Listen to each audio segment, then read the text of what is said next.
igual forma a la Organización Mundial de Malaria. El doctor tiene un vasto currículum y no nos daría tiempo por acabar con tanta experiencia que cuenta el doctor. Y el día de hoy nos va a presentar el tema de principios de vacunación. Sin más por el momento, cedo la palabra al doctor Christopher Villín. Muchas gracias, Axel, y muchas gracias a todos ustedes por estar el día de hoy en este momento con nosotros para poder escuchar algo acerca del principio de la inmunización y principalmente ahora que estamos tan metidos con lo del proceso de vacunas, ¿no? Y pues bueno, ya ustedes lo han comentado, la semana de la inmunología, pues todos estamos involucrados en esto, es apasionante todo el tema de inmunología, vamos a comentar solamente algunos aspectos básicos y pues bueno, vamos a empezar a compartir entonces nuestra pantalla, ustedes me van diciendo, ¿no? Vamos a ver, ¿ahí está bien? Sí, doctor. Perfecto. Muy bien, pues empezamos entonces, vamos a ir a comenzar acerca de principios de la vacunación. Y pues bueno, antes de comenzar ya de lleno hacia la vacunación o el proceso de inmunización y todo lo que se ha venido dando, ustedes conocen a este personaje muy importante en nuestra era de historia de la medicina, que es Edward Jenner y que se considera actualmente como el padre de la inmunología. En 1796, pues de forma científica, él inocula a su compañero, que era un niño, James Phipps. Se comienza con esto el proceso de la variolización y posteriormente el proceso de vacunación ya de manera formal, ¿no? Sin embargo, pues ustedes también conocen a este personaje. Seguramente, pues bueno, al momento de verlo, inmediatamente sabemos quién es. Y pues en este caso es Louis Pasteur. ¿Por qué es tan importante Louis Pasteur también, al igual que Edward Jenner, durante toda la historia de la vacunación? Él es el que realiza la primera vacuna, tanto bacteriana como viral atenuada. En 1870, la primera vacuna bacteriana atenuada, que vamos a después comentar qué es esto de atenuación, es la del cólera. Para después, en 1884, también Pasteur crea la primera vacuna viral atenuada, que fue la de la rabia. Y entonces, con este contexto histórico, empezamos a ver que no es de poco tiempo realmente este proceso de inmunización o de vacunación, por lo cual, pues bueno, debemos de conocerlo perfectamente. Ya en forma más pues a nuestras eras, pues en 1971, hace exactamente 50 años, se hace la licencia de la vacuna triple viral y todos ustedes conocen en este sentido sarampión, rubiola, parotiditis. A partir de ahí, ¿cuántas personas han disminuido, pues bueno, esta morbimortalidad y pues bueno, todo el proceso que se ha venido dando? Se consideran que son millones. De hecho, pues bueno, por eso se le considera a Edward Jenner como el padre de la inmunología y todo el proceso del sistema de defensa, porque realmente ayudó a muchas personas a evitar tanto su muerte como, pues bueno, las posibles consecuencias o secuelas que se pudieran llegar a tener.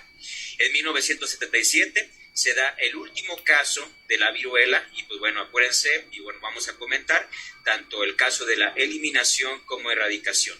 En Somalia, en 1977, se da este último caso. Sin embargo, comentar que pues esta viruela o esta vacuna contra viruela todavía se sigue teniendo, se sigue realizando. Recuerden, pues bueno, las guerras biológicas, y esto se presenta normalmente en Estados Unidos, en Rusia, en los lugares en donde pues pudieran tener estas guerras biológicas. Posteriormente, en 1994, se da también la eliminación de la polio, considerando que ya no se presenta esta enfermedad. Se certifica en América en ese año y por lo cual ustedes podrán observar y pues bueno, recordar que tenemos dos tipos de vacuna actualmente, la vacuna Sabin, que es atenuada, o la vacuna Salk, que es la que realmente se considera se debería estar aplicando actualmente. Y con todo este contexto histórico, iniciamos realmente, pues bueno, ya dentro del tema, dentro de los principios de la vacunación. Hasta este momento, pues bueno, ustedes han visto algo de la historia de la vacunación y de las vacunas que se han venido dando, pero lo más importante es la disminución de las enfermedades que pueden ser prevenibles, y esta es la intención realmente de las vacunas, y por lo cual, pues bueno, debemos de conocerlas perfectamente, quedarnos los conceptos más claros y realmente decirle a las personas que se estén aplicando estas vacunas. Entonces, no podemos iniciar este tema, ¿sí?, sin conocer todo el sistema inmunológico de forma muy general. En este sentido vamos a platicar el día de hoy dentro de la inmunidad. Y al hablar de inmunidad podemos comentar algo acerca de la capacidad del cuerpo humano para tolerar lo propio y eliminar lo extraño. A veces, pues bueno, cuando esto está ineficaz, la tolerancia, pues al momento de perderse se puede volver una enfermedad autoinmune. Y pues bueno, de la manera contraria, cuando no se puede eliminar lo extraño, podemos infectarnos, por ejemplo, ¿no? Esta protección, pues bueno, ya enfocado a las vacunas principalmente, vamos a dar una protección contra enfermedades infecciosas, muchas de las cuales las tenemos en México todavía, y algunas de ellas, pues bueno, se han ido eliminando realmente poco a poco a través del tiempo. Usualmente esta inmunidad a través de la vacunación se presenta por anticuerpos, aunque no necesariamente. Recordar que entre más parecida, y vamos a verlo más adelante, una vacuna hacia la enfermedad nos va a dar tanto inmunidad del sistema, inmunidad adquirida del sistema de anticuerpos, pero también de células, que es la más importante. Generalmente también recuerden en nuestras clases de inmunología que pues bueno, esta inmunidad adquirida tiene varias especificaciones o varios requisitos, ¿no? Y de alguna manera uno de los más importantes es que guarda memoria inmunológica y que es específica para un organismo, que lo vamos a ir viendo más adelante. Al hablar también de estos principios de vacunación, tenemos que hablar de dos conceptos: uno, antígeno; dos, anticuerpo. Y el antígeno como tal es una sustancia viva o inactiva, que pues bueno, ya lo vamos a comentar también a través de procesos bioquímicos o de laboratorio, tanto de virus, bacterias o toxinas, que son capaces de estimular una respuesta inmune. Al recordar esto, pues bueno, la respuesta inmune es a través de las células y de sus sustancias que nos van a poder apoyar contra diferentes microorganismos. Generan anticuerpos y pues esta es la parte más importante, ¿no? Un antígeno tiene que generar anticuerpos para saber si realmente está apto o no el cuerpo hasta este momento. Un anticuerpo, de forma contraria, es una molécula proteica, también se considera que puede tener una parte de carbohidratos y que también se denomina como inmunoglobulina. Estos anticuerpos son producidos principalmente por las células B, las células plasmáticas y los linfocitos B, que se unen al antígeno para neutralizarlo y eliminarlo posteriormente, y pues bueno, acabando con su proceso infeccioso. En esta diapositiva podemos observar los tipos de inmunidad, pero recordar de forma general tenemos dos tipos de inmunidad. Una inmunidad de tipo innato, con el que realmente pues bueno, podemos nacer, como tal dice la definición, y una inmunidad adquirida. La inmunidad adquirida se divide a su vez en dos: la inmunidad adquirida de forma activa y la inmunidad adquirida de forma pasiva. Hablemos un poco de la inmunidad adquirida pasiva. Tenemos de dos maneras: una, adquirirla a través de forma natural, que por ejemplo pueden ser los anticuerpos recibidos por la madre a través de la leche materna, pero también de vía transplacentaria, que ahora vamos a comentar. También se puede obtener esta inmunidad pasiva de forma artificial, ya que estos anticuerpos pueden ser pasados de una persona o de un animal hacia una persona. En este sentido, por ejemplo, podemos dar gamma globulina, ¿no? O sueros hiperinmunes cuando un paciente está en contacto, por ejemplo, con hepatitis B, hepatitis A. Por el otro lado, tenemos la inmunidad adquirida de forma activa. Surge en respuesta a una infección o vacunación, y en este sentido, de forma natural, tenemos a la infección como tal; de forma artificial, a la inmunización, que vamos a estar comentando en todo este momento. La inmunidad pasiva, como les he comentado hasta el momento, o también denominada inmunidad adquirida de forma pasiva, la tenemos de forma transplacentaria, es una de las más importantes durante el embarazo, y principalmente se da o se va a otorgar a través de los anticuerpos IgG durante los últimos 2 meses de embarazo, por lo cual es muy importante que este paciente llegue hasta su término. Muchas ocasiones los pacientes están de forma pretérmino y disminuyen en ese sentido, pues bueno, la inmunidad de tipo humoral. También esta inmunidad pasiva se puede obtener de forma artificial a través de los hemoderivados que se pueden transfundir a un paciente. por inmunoglobulinas, en ese sentido las gamma globulinas que estamos tomando a través de anticuerpos de varios antígenos y también son de muchas personas, de miles de personas. Pueden ser globulinas hiperinmunes humanas homólogas de un anticuerpo específico, por eso comentaba hepatitis A, por ejemplo.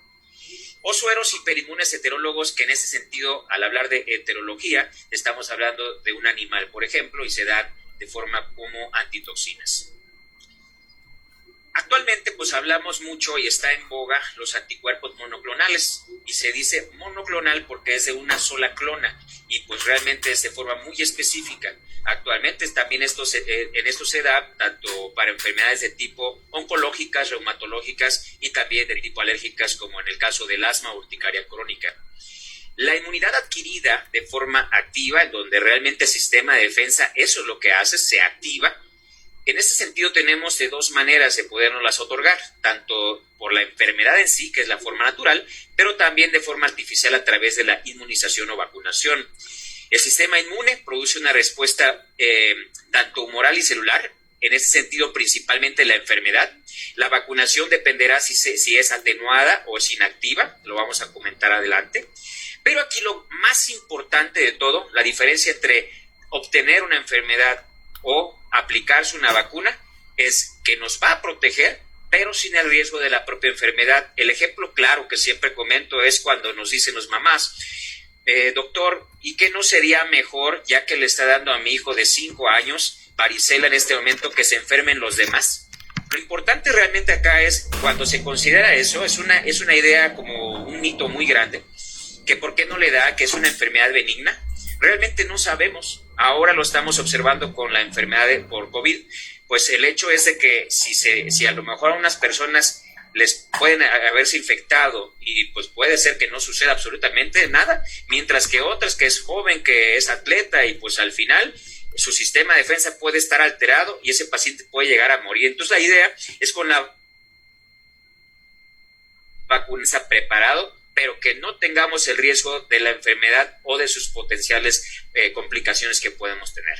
Vamos a hablar de reglas generales. Cuando hablamos de vacunación o de principios de la vacunación, siempre debemos hablar de algunas cosas que son súper importantes y son reglas generales a través de la CDC, que pues bueno, son los que más hablan acerca de la vacunación.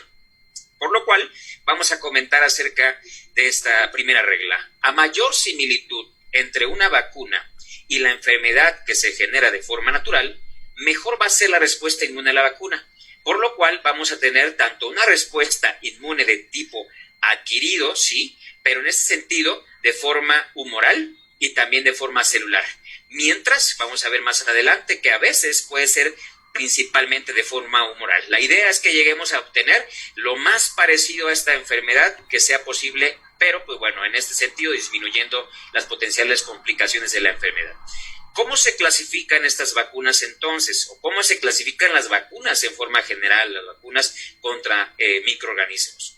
Se clasifican de dos maneras.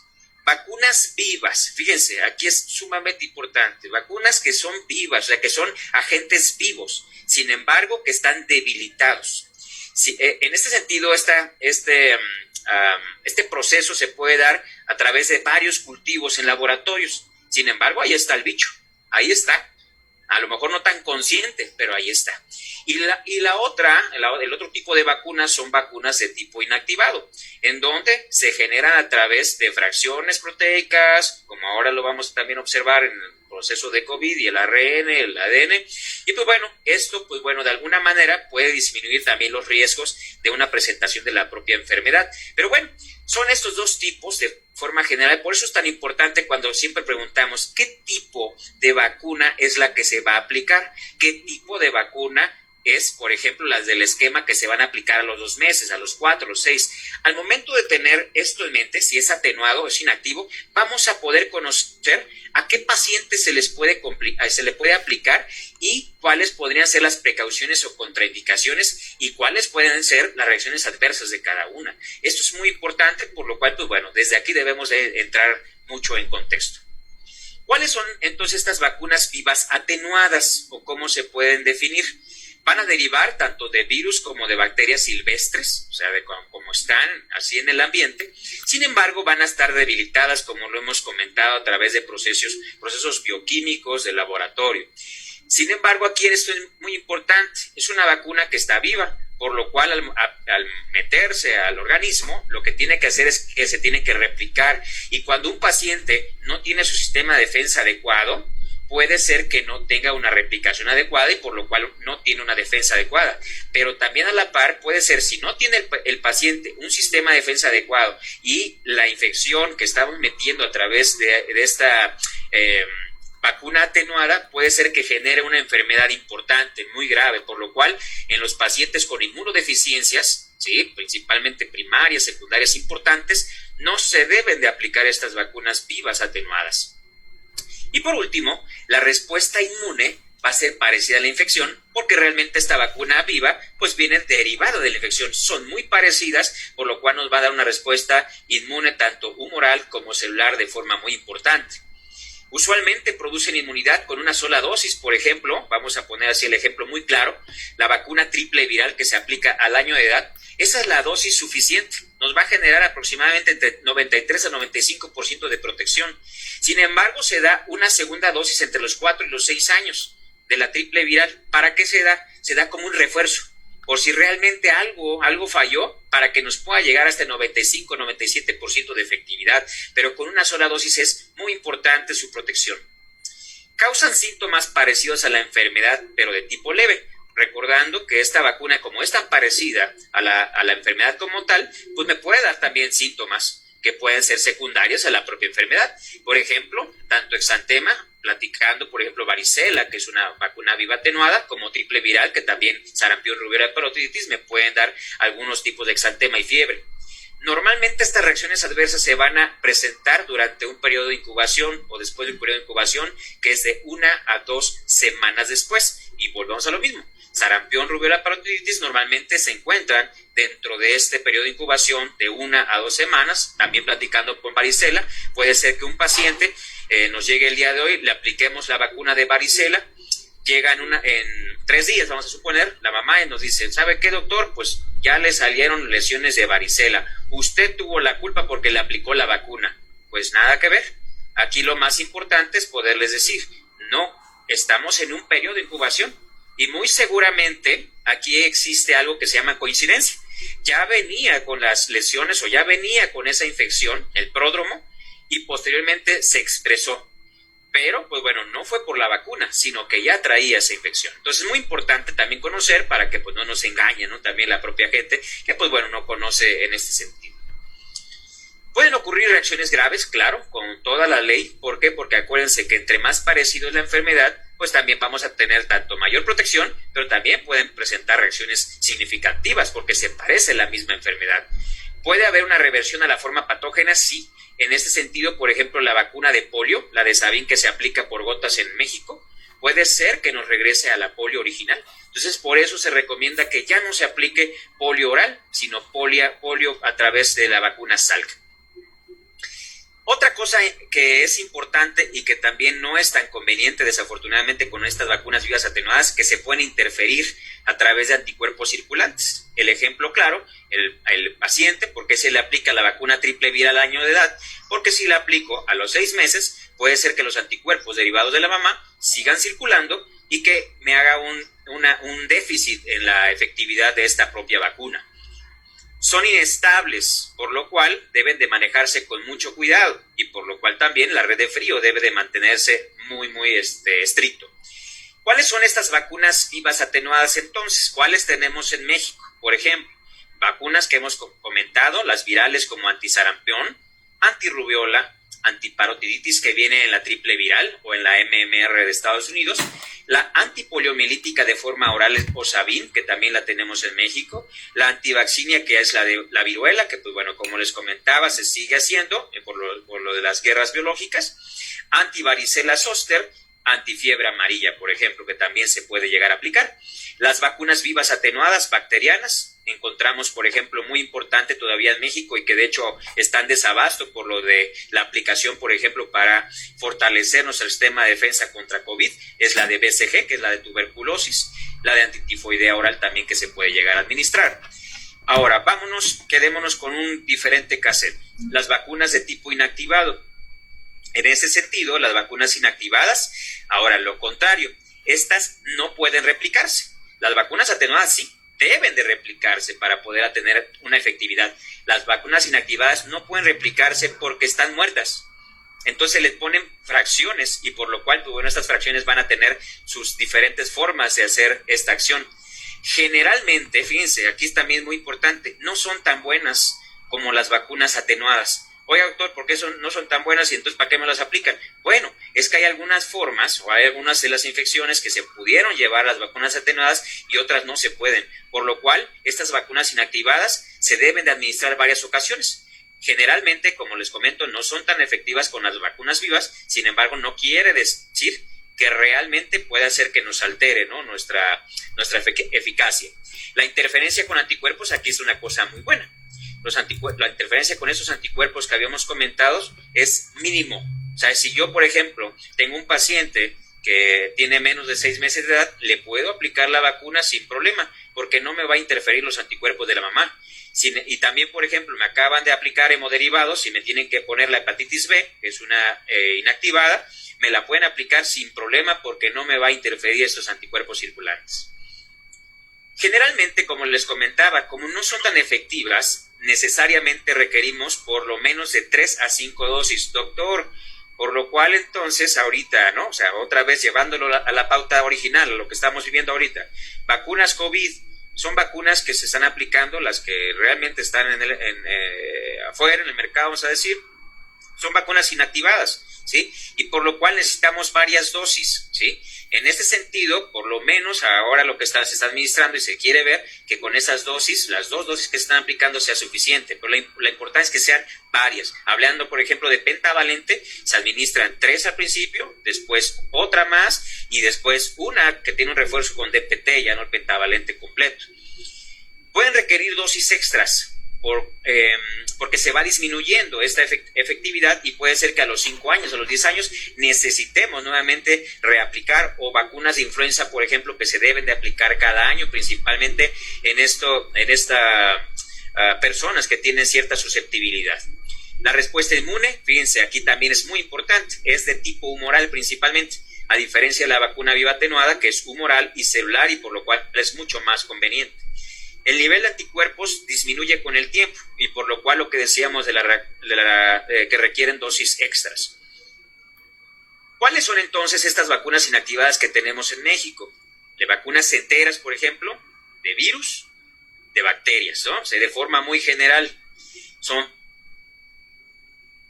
fracciones por subunidades y de estas también podemos tener toxoides como el toxoide tetánico, polisacáridas, carbohidratos, o polisacáridas que son puras o que son conjugadas, por ejemplo, con proteínas.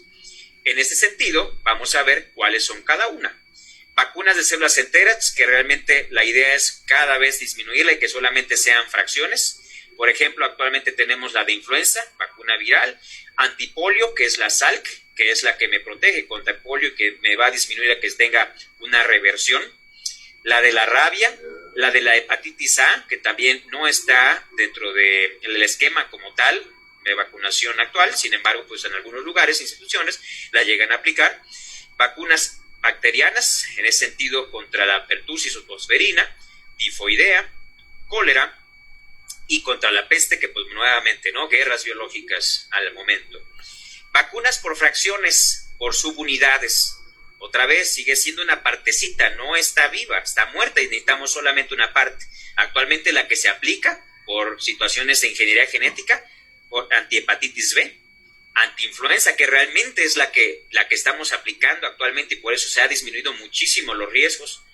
Antipertussis, la que se aplica también actualmente es la acelular, para evitar que tengamos problemas del sistema nervioso. antipapiloma humano, que también ustedes conocen a partir de los 8 o 9 años de edad, antiátrax, que pues en este caso para las guerras biológicas, toxoides, como lo comentamos, toxoide diftérico, toxoide tetánico. Entonces, veamos cuáles son estas vacunas modificadas genéticamente y solamente como ejemplos. Nuevamente, hepatitis B, la que tenemos actualmente, papiloma humano, la de influenza, meningococo, vacuna de rotavirus, pero en este caso Rotatec, y ébola, otra de las que tenemos para guerras biológicas. Y actualmente, fíjense, vamos a ver, tenemos vacunas por carbohidratos. Estas no son tan buenas cuando viene el carbohidrato solo, como por ejemplo neumococo, salmonela y nada más. Cuando se conjugan, en este sentido polisacárido con una proteína, que por ejemplo puede ser Haemophilus influenza tipo B, tanto neumococo y meningococo, puede aumentar muchísimo el efecto. La eficacia va a ser mucho mayor y no solamente me va a dar una respuesta humoral, también una respuesta celular. Por lo cual se considera que es mucho mejor darla de esta manera. Por ejemplo, los ejemplos aquí clásicos es Prevenar, o sea, la Prevenar, que es un polisacárido conjugado, o Pulmovax, que es polisacárido puro y que no es tan conveniente para pacientes menores a 2 años de edad, como lo comentamos aquí. Por lo cual no se deben de aplicar estas vacunas en menores de 2 años, las polisacáridas puras. No tiene una respuesta tipo VOS y el anticuerpo es con menor actividad funcional y por lo cual no se debe de aplicar nuevamente en menores de 2 años de edad. ¿Cuándo mejora? Cuando se conjuga. Esta es una diapositiva y la única diapositiva que puse para que no me meta con otros temas que sé que van a dar durante esta semana. Y los tipos de vacunas contra la COVID que en este momento se están aplicando, como les comento, hay varias que están en prototipos. Vacunas que son de virus inactivados o atenuados, también van a haber algunas que son de virus vivos que están atenuados, pero las que nos interesan actualmente son las últimas dos, ¿no? Las vacunas con vectores víricos, por ejemplo la de AstraZeneca, y vacunas con ARN y ADN, que ustedes conocen que son la de Pfizer o la de Moderna, por ejemplo, ¿no? Que se están aplicando actualmente. Otra regla general importante de la vacunación, pues bueno, son las vacunas inactivadas generalmente, no se interfieren por anticuerpos circulantes, que ya lo habíamos comentado, mientras que las vacunas vivas atenuadas sí se interfieren con anticuerpos circulantes. Ejemplo, vean, si yo pongo primero una vacuna viva atenuada, ejemplo, triple viral, la pongo, la recomendación para aplicar una nueva vacuna debe de ser después de 2 semanas por lo menos de esta vacuna viva atenuada. Mientras si lo contrario, aplicamos un anticuerpo, ejemplo, gamma globulina o un hemoderivado, debo de esperar hasta después de 3 meses para aplicar una vacuna, porque si no, principalmente entre vacunas vivas, puede que se altere la efectividad, los anticuerpos circulantes me van a quitar esta efectividad y por lo cual pues, no me va a servir esa aplicación de vacuna y hay que tener mucho cuidado, principalmente acuérdense con vacunas vivas atenuadas. Otra regla general que tenemos es que no existen contraindicaciones hasta el momento para la administración simultánea de distintas vacunas. Ejemplo, doctor, es que me dijeron que le van a aplicar a mi hijo y tiene 2 meses, le van a aplicar 4 vacunas. No le va a pasar nada, no se va a poner mal. Bueno, pues le va a doler, claro, a lo mejor van a ser 2 o 3 piquetes y por la tomada. Sin embargo, pues bueno, no se ha visto realmente que aumente mucho más el riesgo de algún problema realmente severo, sino que siempre recordar que lo importante es sopesar o evaluar pues el riesgo contra el beneficio de la aplicación contra no la aplicación, y lo importante es no perder este sentido de que si se va una vez, a lo mejor ese paciente ya no nos regresa y no se aplica vacunas. En este sentido, otra regla general es que si yo aumento el intervalo entre una dosis, por ejemplo, pentavalente, de que supuestamente es cada 2 meses, eso bueno, varía mucho, de una vacuna multidosis, no va a disminuir la eficacia. Ejemplo, otra vez, ¿no? Si yo le voy a aplicar una vacuna pentavalente, le tocaba a los 2 meses, y en lugar de venir a los 4 meses, vino a los 5, no pasa absolutamente nada. Vamos a continuar con su esquema. Quizá vamos a hacerlo más rápido para que pueda llegar por lo más rápido posible entre, aplicarse todas las vacunas. Pero lo contrario sí. Cuando se disminuye el intervalo normal entre dosis de una vacuna multidosis, sí puede perder eficacia. Otra vez, el ejemplo que podamos poner, vacuna pentavalente, en lugar de aplicarlo ahorita y a los 2 meses se la quiero aplicar ahorita y en 10 días, Esto puede hacer que pierda toda su eficacia y pues de alguna manera, pues entonces no me sirvió esa vacuna. Entonces hay que tener mucha precaución. Y nuevamente comentarlo con las vacunas de COVID, por ejemplo, que actualmente nos dicen que son entre 3 a 4 semanas a partir de la primera dosis que se debe de administrar la segunda dosis. Y que también podemos esperar más tiempo para poder aplicarlos. Sin embargo, es muy nueva y por lo cual tenemos que observar, pues bueno, la eficacia a través del tiempo. Las vacunas vivas atenuadas generalmente producen, como les comentaba, una inmunidad duradera con una sola dosis, mientras que las vacunas inactivadas requieren múltiples dosis, de 3 a 5 dosis por lo menos, y refuerzos a través del tiempo. Componentes de las vacunas, doctores, así de forma muy general, les voy a ir diciendo algunas cosas que es importante conocer, porque en muchas ocasiones nos dicen, doctor, me aplicaron una vacuna y me salió una roncha, doctor, me aplicaron una vacuna y me puso muy rojo, doctor, me apliqué una vacuna y me dio anafilaxia. O sea, son diferentes circunstancias. Lo importante es conocer cuáles son los componentes de cada vacuna para poder saber si realmente fue asociado o no. Algunos componentes, por ejemplo, el timerosal, que pues bueno, lo tiene por ejemplo el mertiolat, es un bactericida que se aplica en las vacunas, tiene mercurio y puede ser neurotóxico, y por lo cual la idea es de que ya no tengamos vacunas con mercurio. Y lo más representativo, y en casi todos los componentes de las vacunas, no me van a dar hipersensibilidades de tipo 1, que son las que me provocan anafilaxia, que puede ser de tipo IG dependiente, sino me va a dar hipersensibilidad de tipo 4, o sea, retardada. O sea, me la aplican hoy y puede ser que en 48, 72 horas me salga un problema, una reacción, pues. Acuérdense que el tipo 1 es de 30, 60 minutos, entre más rápido, mucho más grave. Otro componente que podemos tener en este sentido, tenemos a la neomicina, que es otro antibiótico y actúa como un bactericida para estas vacunas. También me pueden presentar esas manchas que ustedes ahí observan, y pueden haber lesiones que tienen que ver con hipersensibilidad de tipo 4, que como comentaba, se observan a las 48, 72 horas. Algunos otros componentes como el aluminio pueden generarse o pueden se aplican como adyuvantes para aumentar mucho más el efecto de la vacuna. Me va a potencializar el efecto, pero también al momento de administrar no nos da realmente un efecto de hipersensibilidad de tipo 1, sino de tipo 4 como retardado. El ejemplo claro, las que contienen esto, que necesitamos potencializar el efecto, es la de tétanos. Por eso en ocasiones duele un poco más la aplicación, ¿no? Y uno de los componentes básicos, y que siempre les comento, y es una imagen aquí bastante importante para que ustedes se acuerden mucho de ella, es la gelatina. Y todos dirán, pues la gelatina, ¿cómo para qué?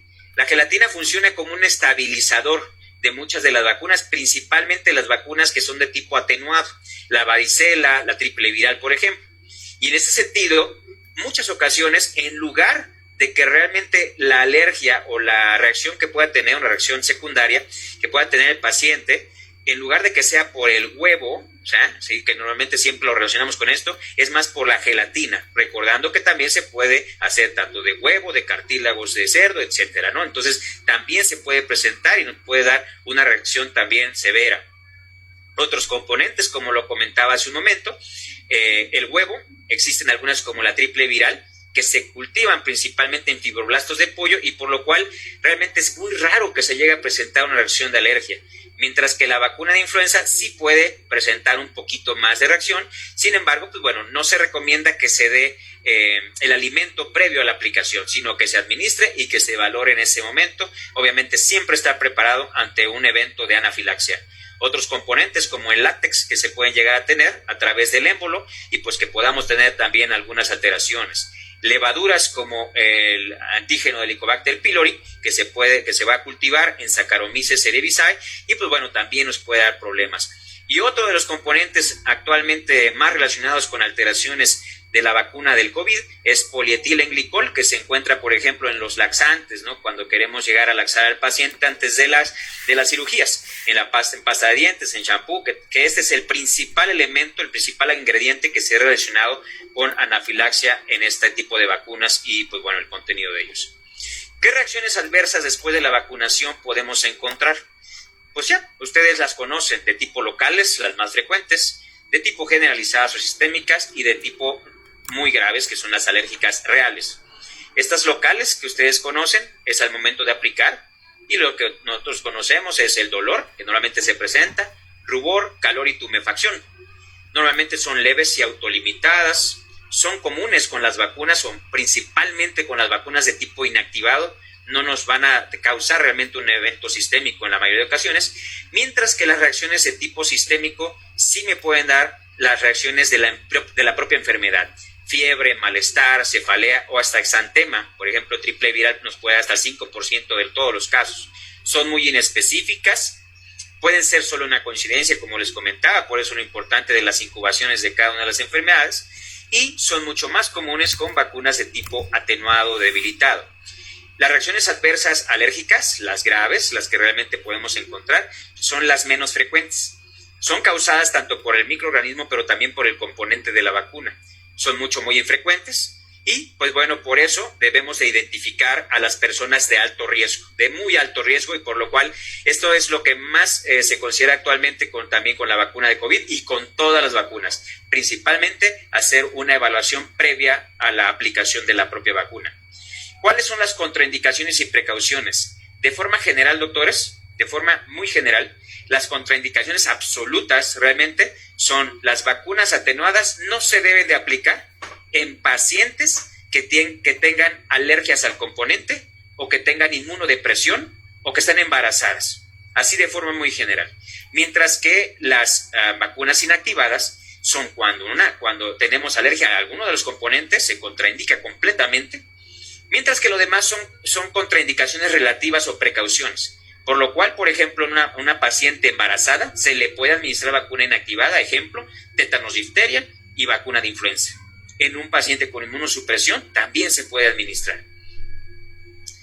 ¿Cuáles entonces, doctores, y casi para finalizar, cuáles son las falsas contraindicaciones, así de forma muy general, y vamos a tomar en cuenta? Estas, doctores, falsas contraindicaciones, enfermedades consideradas como leves, o sea, las que tienen por debajo de 38 grados centígrados, catarros comunes, diarreas comunes. Terapia con antibióticos. Doctor, estoy tomando antibióticos, no puedo aplicar la vacuna. Claro que sí. Exposición o convalescencia de la enfermedad. Convivencia con mujeres embarazadas o inmunocomprometidas. Al contrario, doctores, aquí es administrarse las vacunas para que no infectemos a estas personas, tanto las embarazadas como los inmunodeficientes. Lactancia, no pasa absolutamente nada.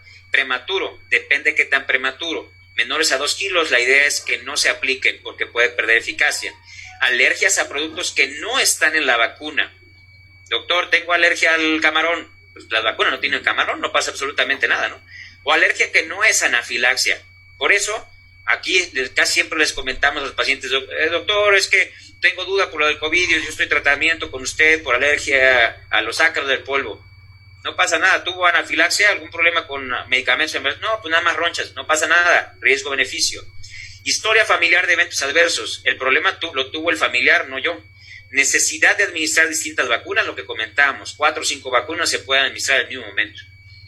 Vacunación en situaciones especiales, doctores. Pues ya saben, una situación muy especial es la mujer embarazada. No se deben de aplicar vacunas vivas, lo que comentaba, ninguna. Se pueden aplicar vacunas inactivas, excepto antipapiloma humano. En ese sentido no tendría mucho caso. La idea es aplicar antiinfluenza y vacuna toxoide tetánico diftérico. Lo que comentábamos, estas vacunas se aplican entre la semana 27 y 36 de gestación.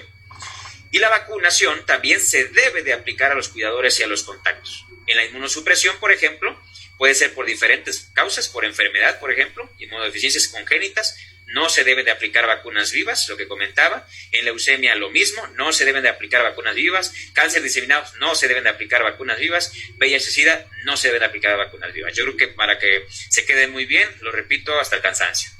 La inmunosupresión es por diferentes causas, ¿no? Por trasplantes de células hematopoyéticas, etcétera, etcétera, etcétera.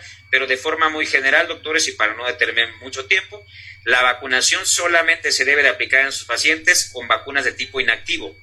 La triple viral, varicela, tenemos que evaluar muy bien y debe estar inmunocompetente el paciente. Y otra vez, la vacunación debe de aplicarse a los cuidadores. La inmunosupresión por quimioterapia, por ejemplo, por agentes alquilantes, antimetabolitos, radiación, etcétera, lo mismo, ¿sí? No debe de aplicarse vacunas de tipo vivo. Si tenemos corticosteroides, depende la dosis, depende la vía, depende el paciente. no se aplica en pacientes con aerosoles porque realmente no nos reduce el sistema de defensa. La aplicación tópica tampoco, no es ningún problema. Las dosis en días alternos o dosis bajitas realmente no me va a preocupar, ¿no? Anticuerpos monoclonales, lo que comentaba, no pasa absolutamente nada. La idea es que no se apliquen vacunas vivas otra vez, ¿no? Vacunas vivas no, vacunas inactivas sí, de preferencia hasta después de 3 meses de haber aplicado la última dosis del anticuerpo monoclonal. Inmunodeficiencias primarias, lo mismo, no deben de aplicarse vacunas vivas y se pueden aplicar vacunas inactivas. Y por último, doctores, preguntas que ustedes o que todos nosotros debemos de hacer antes de aplicar una vacuna para poder identificar a estos pacientes que tienen mucho más riesgo de presentar anafilaxia o alguna reacción grave. Una, de forma general, doctores, vean esta simple y llana pregunta y que nos puede dar muchas cosas. ¿Cómo está el niño o usted hoy? A esa respuesta, si el paciente nos dice que está bien, seguramente está bien.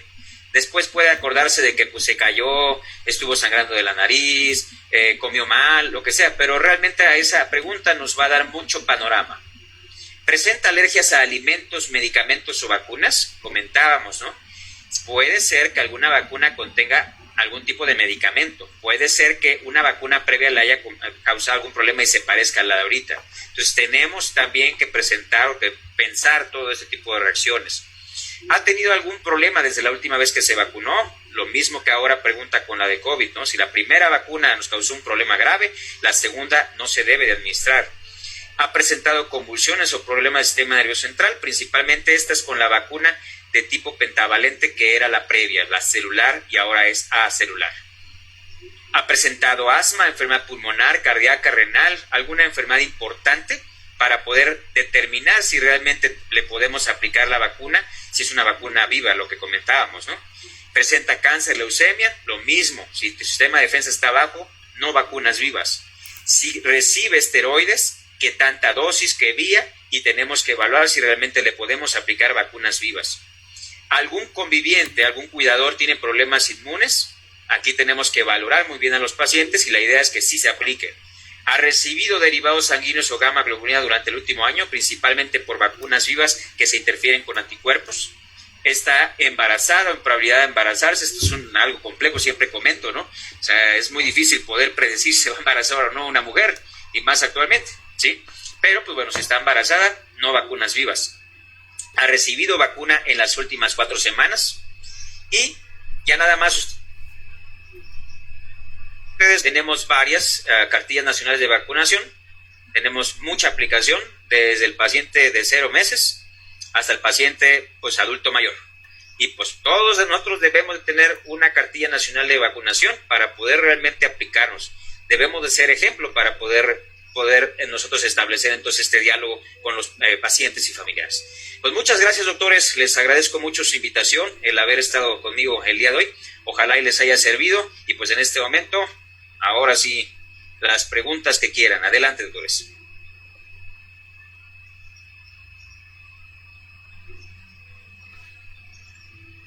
Muchas gracias, doctor, le agradecemos muchísimo su participación y de igual forma una gran felicitación por esta increíble ponencia.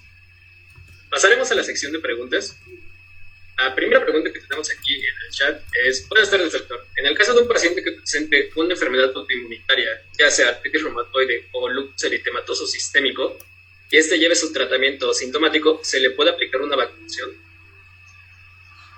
Sí, lo que comentábamos, el lupus es una enfermedad autoinmune que realmente puede ser que me genere algún problema, pero no siempre. Si el paciente, o sea, si el lupus está controlado, no pasa absolutamente nada, se debe de aplicar. Sin embargo, tenemos que valorar nuevamente, las vacunas de tipo inactivo se deben de aplicar, sin problema alguno. Todas las vacunas que entran dentro del rubro de vacunas inactivas deben de aplicarse. Las vacunas atenuadas son las que hay que tener más cuidado. Cuando el paciente tenga algún tipo de depresión inmunológica, ahí es donde tenemos que valorar si realmente es necesario aplicarlo o no, o esperarnos. Recuerden, otra vez, para aplicar una vacuna, lo primero que tenemos que pensar es riesgo-beneficio. ¿Sale? Ok, muchas gracias, doctor.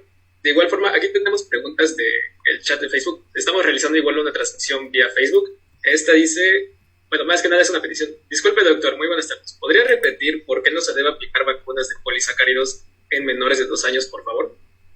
Claro, sí.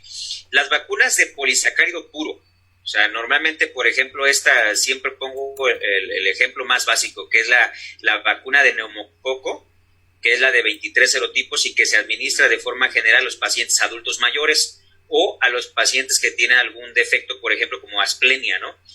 Y normalmente si se les aplica a los pacientes menores a 2 años, no son inmunológicamente consistentes, o sea, no me va a dar una respuesta de tipo tanto humoral como celular, solamente va a ser humoral, y los pacientes menores a 2 años, con su sistema de defensa que todavía no está tan maduro, pues realmente no me va a funcionar, ¿no? El paciente menor a 2 años se puede enfermar muchísimo de neumococo, por lo cual actualmente la vacuna que se considera más atractiva para estos pacientes son las vacunas de tipo polisacárido conjugado, o sea, con una proteína, y que es, por ejemplo, la vacuna de 13 serotipos o las que, pues bueno, tienen esos serotipos que nos ayudan con estos pacientes. Pero lo más importante es la conjugación con la proteína, que me puede llevar a una respuesta de tipo humoral, pero también de tipo celular. De acuerdo, doctor. Aquí hay otra pregunta en el chat. Dice, doctor, en el caso de un paciente que tuvo COVID, ¿cuánto debe esperar para poder aplicar la vacuna? Listo, bueno, nuevamente, ¿no? Son preguntas acerca de toda la vacunación de COVID. No me quise meter mucho porque, pues bueno, van a tocarlo, pero pues bueno, la idea es, si se administra, hasta el día de hoy lo se ha comentado, ¿no? Si se administra una vacuna contra el COVID, o más allá, me voy a ir un poquito más para atrás para que si se la llegan a preguntar. Hay muchos pacientes que nos preguntan, doctor, ya me dio COVID, ¿necesito la vacuna? La primera respuesta, y esta es muy importante, es sí. No es de que quiera, se la debe de aplicar. ¿Por qué? Porque hasta el día de hoy no se ha visto que con la vacuna, con la enfermedad de COVID, cuánto tiempo de protección vayamos a tener, por lo cual sí se debe de administrar. Y la otra consideración es que se administre por lo menos después de 1 mes de la propia enfermedad, para poder tener pues estos cambios. Recuerden que puede tener anticuerpos circulantes, aunque es una vacuna inactiva, puede ser que tenga una disminución en la efectividad entre menor tiempo entre la enfermedad y la aplicación de la vacuna. Se recomienda siempre desde una vacuna que sea por lo menos después de 15 días, pero de forma general quédense con la mente. Después de 1 mes es significativamente pues efectivo a partir de ese tiempo. De acuerdo, doctor. Aquí hay otra pregunta. Acaban de hacerla. Doctor, relacionado con esto, ¿está bien que los que han presentado la enfermedad solo se les aplique una dosis? Saludos desde la sección de alergo. Muy bien. Bueno, aquí va a depender, ¿no? La vacuna que se ha visto, o las vacunas que se han visto que realmente pueden funcionar con una sola dosis, ejemplo, la que tienen de Janssen, la de Johnson & Johnson, que así se llama, de Estados Unidos, ¿se recomienda que se aplique una dosis? Sí, hasta el momento se ha recomendado porque tiene una efectividad por arriba del 93%. Sin embargo, si tenemos una vacuna, el ejemplo, ¿no? O sea, llegó y se aplicó la paciente actualmente de tercera edad, se le aplicó la primera dosis y por alguna razón no quiere aplicarse la segunda. Y es de 2 dosis esa vacuna, ejemplo, la de Pfizer. Si aplicamos solamente una, se considera con la aplicación de la primera dosis, no es una dosis. Realmente se considera como un tipo de adaptación del cuerpo. Apenas si me va a dar un 50% de protección, es como un volado, entonces no me sirve de nada. Debe de aplicarse la segunda dosis para que realmente la eficacia pueda llegar, o sea, normalmente por lo menos del 95% que se ha considerado con la de Pfizer. Entonces, va a depender de esto. Si es la vacuna que se ha visto que se recomienda para una sola dosis y que tiene una efectividad muy importante, pues con una sola dosis, ¿no? Que es lo que se ha evidenciado hasta el momento. Pero si es la de 2 dosis y no nada más se aplica una, no me sirve. De acuerdo, doctor. Aquí hay otra pregunta que dice, doctor, buenas tardes. En el caso de que mi hija haya presentado una reacción adversa en la vacunación, ¿qué tanto tengo que esperarme para poder administrarla? A ver, otra vez, perdón, se me fue un poquito el tema. Ajá. Sí. En el caso de que mi hija haya presentado una reacción adversa a la vacunación, ¿cuánto tiempo debería de esperar para poder aplicarla de nuevo?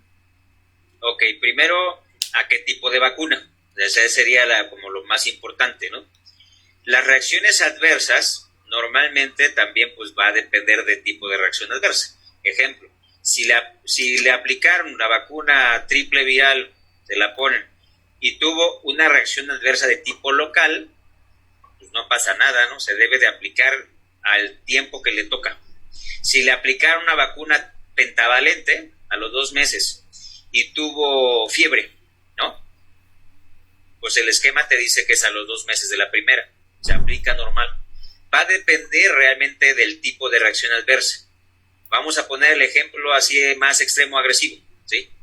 Le aplican una vacuna, por ejemplo, la de la influenza, que contiene huevo, y le da anafilaxia.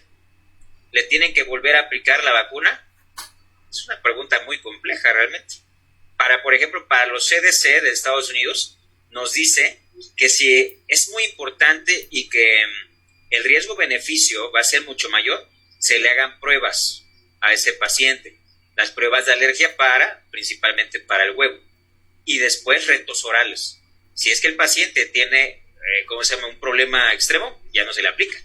Pero fíjese, hasta eso se le tiene que dar. Y a veces se le va, en lugar de poner la dosis completa de la vacuna, se tiene que ir como por dosis fraccionadas y se le debe de aplicar. Entonces, de forma general, doctores, CDC, al igual que muchos organismos internacionales de vacunación, nos dice, tu vacuna. O sea, esa es así es la idea, vacuna. Oiga, doctor, vacuna, ¿no? Así, o sea, para que no se olviden, ¿no? O sea, realmente no hay contraindicaciones así durísimas, ¿no? Salvo las que dijimos para el inmunodeprimido, por ejemplo, ¿no? Vacunas vivas, porque va a revertir y le va a dar la enfermedad y se puede morir. Ahí sí está más complicado. Pero, por ejemplo, para COVID ahorita, o sea, de forma general, salvo que le haya dado anafilaxia por el polietilenglicol, que lo sepamos así completamente, nada. Y se le dio anafilaxia con la primera dosis de la vacuna de COVID, bueno, todavía.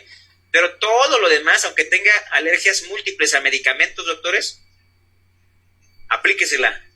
Doctor, lo único que les pido es que cuando se apliquen, o en el lugar de aplicación, pues tengan todas las medidas para poder reaccionar, por ejemplo, ante una anafilaxia, ¿no? Que eso es lo mínimo que debemos de tener, ¿no?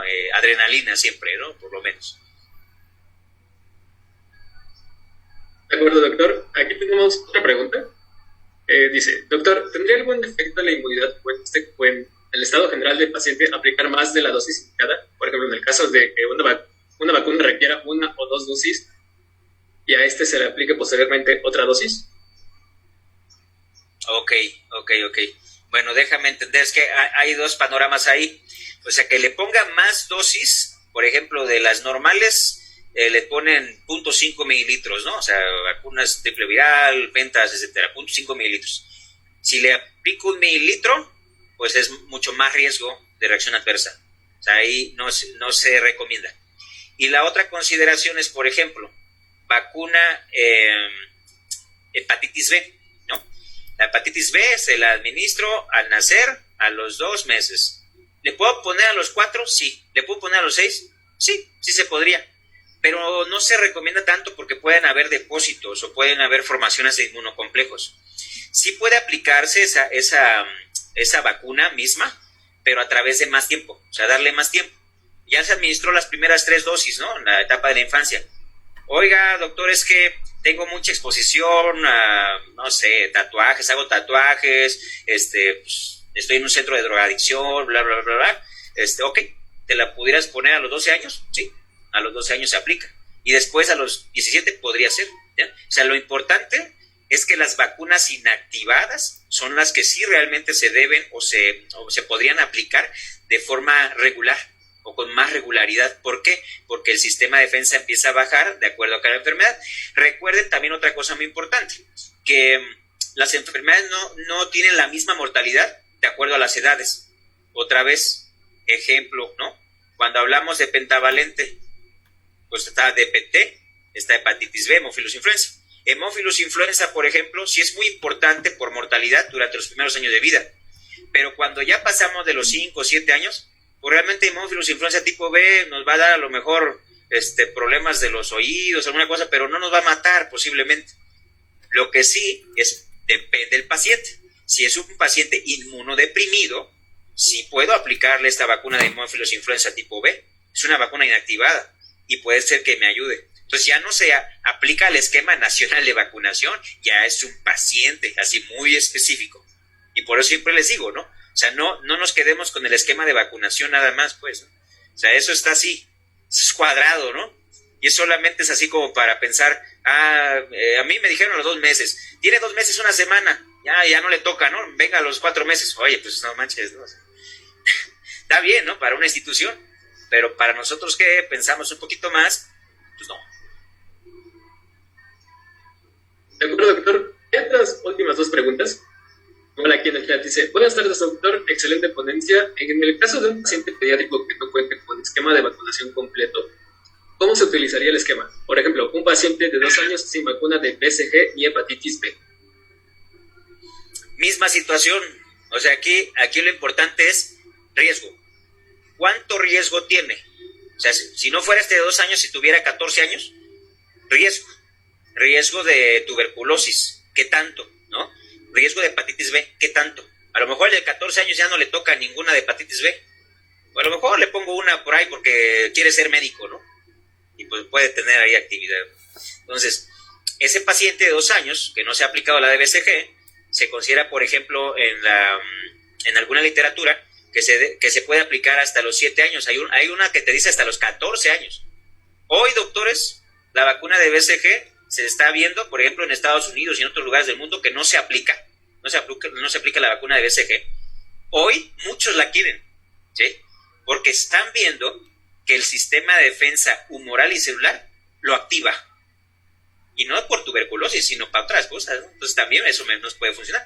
Hepatitis B a los 2 años, doctores, yo la aplicaría sin problema alguno. Quizá no las 3 dosis que tenía el primer año, ¿no? A lo mejor le aplico 2. Esto va a depender, por eso les comento, doctores, el esquema nacional de vacunación es así, súper cuadrado, ¿no? Es para que te lo aprendas, pues, ¿no? Es para que se lo aprenda todo el mundo, que sea muy sencillo. Pero si pensamos que el esquema nacional de vacunación lo es todo, pues nos vamos a quedar con una de vacunación así, pues nadie se quiere vacunar. Es más, doctores, les pregunto a ustedes mismos, ¿no? ¿Quién de ustedes tiene en este momento que me saque así la cartilla nacional de vacunación que le toca a ustedes, ¿no? Que la saque, órale, aquí está, ¿no? O sea, a lo mejor no todos, doctores. Eso se los puedo apostar, porque eso es normal, ¿sí? Después de un tiempo, pues se nos olvida. Acuérdense que esto que estamos hablando es prevención. Y para allá va la medicina, doctores. Ok, doctor, ya la última pregunta. De nuestro chat de Facebook, si un paciente asmático con uso de omalizumab, ¿cuál sería la vacuna más óptima para COVID-19 y cuánto tiempo debe pasar entre una y otra aplicación? Sí, otra vez, ¿no? Las vacunas que actualmente se están aplicando, ¿sí? Son vacunas de tipo inactivado. Están muertos y son por fracciones. ARN, ADN, ¿no? O sea, principalmente la de ARN, que es la que se está haciendo, y la de vectores. Entonces, de forma general, doctores, no hay ningún problema de aplicar. O sea, si yo me estoy aplicando omalizumab el día de hoy, la idea es que por favor no se le aplique el día de hoy. O sea, esa es la idea, ¿no? Ojalá y pues por lo menos tengamos una separación de 3 días o alguna cosa así, pero se puede administrar sin ningún problema. Entonces, en ese sentido, la vacuna de COVID, ¿cuál es más funcional, doctores? Pues eso, hasta ahorita pues es lo que se está tratando de ver, ¿no? Es muy complicado, ¿no? Ahorita apenas llevan muy poco tiempo de la aplicación. De hecho, apenas, o sea, los primeros que empezaron, recuerden, fue a Estados Unidos y fue a finales de diciembre. O sea, es abril, tenemos 4 meses. A duras penas y pues vamos a conocer lo que llevamos hasta el momento. Pero que sí, o sea, y esto es muy importante que quede muy claro. El paciente que esté con anticuerpo monoclonal se puede aplicar la vacuna COVID otra vez, riesgo-beneficio. Mucho más el beneficio de no infectarse y de no morir contra el riesgo que pueda tener a lo mejor de tener pues, dolor. Normalmente después de la segunda dosis, de las que son de 2 dosis, duele mucho la cabeza o mal estado general o puede tener fiebre. Eso es como bien común, para que no te digan, no se las pongan, es muy común, pero hasta ahí se queda, afortunadamente, ¿sale? De acuerdo, doctor. Eso concluiría la sección de preguntas. De nuevo, muchísimas gracias por aceptar nuestra invitación y por dar esta importante y muy informativa ponencia. De nuevo, le recuerdo a los invitados que el día de hoy hay otra sesión externa que va a ser efectuada a las 6 de la tarde. Y siendo las 5 de la tarde en punto, doy por declarada cerrada nuestra segunda sesión de principios de vacunación. De nuevo, muchísimas gracias, doctor, por su participación y esperamos... Muchas gracias. Igualmente, muchas gracias a todos, que tengan todos muy buena tarde. Hasta luego. Hasta luego, doctor.